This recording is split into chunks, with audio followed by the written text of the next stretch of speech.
Hello, my name's Shane Suter and this is my 72 Corvette.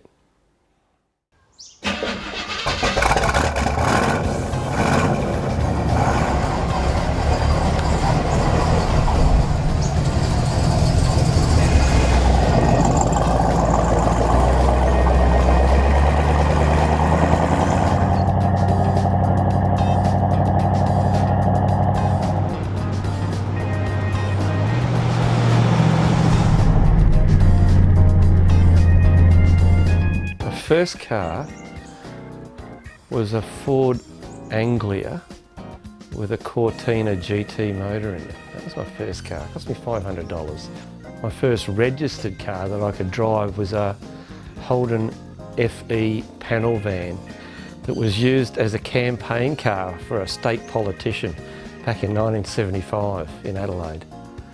And it had all the stickers still on it. I drove it around for ages. Couldn't actually test drive it because it didn't have any brakes. So when I picked it up after I paid for it, I used to have to pull up on the curb with my wheels to make it slow down. LC XU1, that was a highlight car for me. Power to weight was unbelievable. I had a Holden HD custom car that I built. My first car I probably built, Holden HD. I bought it because most people thought the HR was a better model, because it had a different front end. Mine had the old Kingpin front end and it had the front guards on the HD were pretty ugly. And I only bought it because everybody else didn't like it.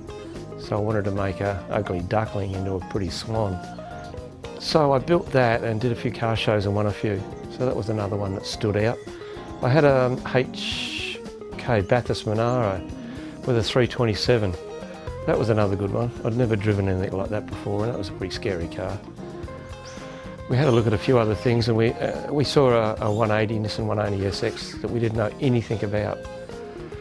And basically made our mind up over a couple of hours that that's what we wanted, probably because of the way it looked.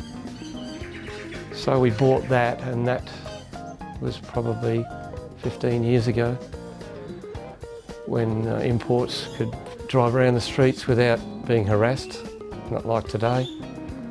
And that was the start. So we bought that.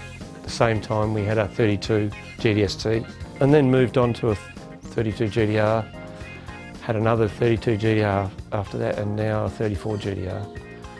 So yeah, been a Nissan guy for quite some time. Had an early 911 Porsche as well. That was an interesting car, very good handling car. But I don't think they compare really to the newer cars today.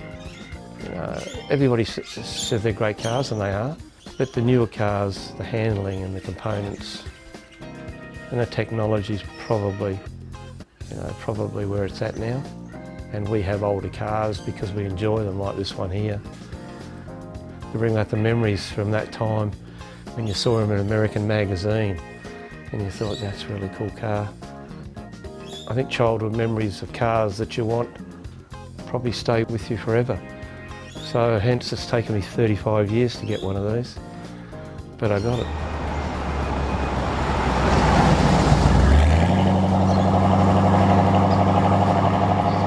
I found it online in 2010. Sort of hooked up with a guy, the dealer in America who had it in Georgia. It took 9 months to get it over in the US. It was probably pretty much how I thought it would be, maybe a little bit worse, but I sort of had no grand expectations of what it was going to be like. It was going to be a task for us to do it, and I really had no knowledge of how to do it, which is good. We rebuilt this from basically the ground up, front to back. Everything under this has been replaced, repaired, cleaned, wire brushed. Every nut and bolt been taken off, either replaced. But it was a situation where I didn't need it finished at any given time. So if I did a weekend and I didn't want to work on it next weekend, I didn't have to. Which makes it always a bit easier when you don't have to do something, when you can just do it at your own time. So that's what the enjoyment was. The fact that we did it in 10 months, we're a bit lucky. Having to bring everything over from America is a bit of a pain because the freight is expensive. But you just do what you do. And I think it's turned out pretty well. What I think, what's a 42-year-old car? I think the design of it was ahead of its time. It's a bit like the E-Type Jag. They just got it right, basically. You know, the designs, the shapes, the angles. It's very contemporary, even 40 years later. It's still contemporary. You know, you still drive it now and people still marvel at the way it looks. You know, they were probably a bit lax in the handling department, but then most cars were 40 years ago were pretty average. But yeah, it's one of these cars, early Porsches, another one, E-Types. They just had a style about them that made them a little bit unique. So that's why I went for that. That's just that look, that child boy dream of owning one. And I think everybody in the car world has a car that they either saw when they were kids that they always wanted. And I don't think it ever leaves you. It's always there. It can be anything. You know, it can be a VW. It's just, once it's in your mind, you want that car. You really don't know why you want it. You just know you do.